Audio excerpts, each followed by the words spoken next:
অবস্থা দেখেন, এরা নাকি মালয়েশিয়ায় ট্যুরিস্ট ভিসায় যাচ্ছে। এদের অবস্থা দেখে কি মনে হচ্ছে যে এরা ট্যুরিস্ট? এরকম এয়ারপোর্টে প্রতিদিন গেলে আপনি দেখতে পাবেন এই ধরনের কিছু লোক বিভিন্ন কান্ট্রিতে বলে যে ট্যুরিস্ট ভিসায় যাচ্ছে, বাট অ্যাকচুয়ালি তারা ট্যুরিস্ট ভিসায় যাচ্ছে না। তারা ওইখান থেকে অন্য কান্ট্রিতে ভাগার জন্য যাচ্ছে বা ওই কান্ট্রিতে ইলিগালি কাজ করার জন্য যাচ্ছে।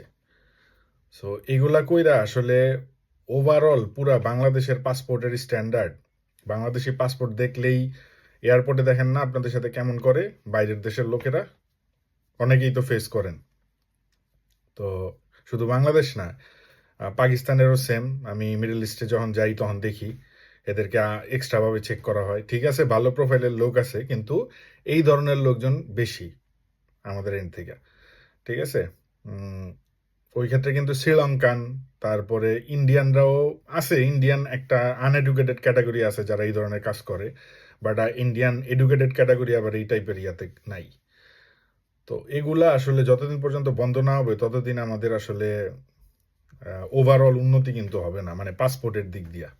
সবাই আমাদেরকে একটা ভেজাল হিসেবেই দেখবে। হ্যাঁ, বিভিন্ন কান্ট্রি আমাদের জন্য বন্ধ হয়ে যাবে।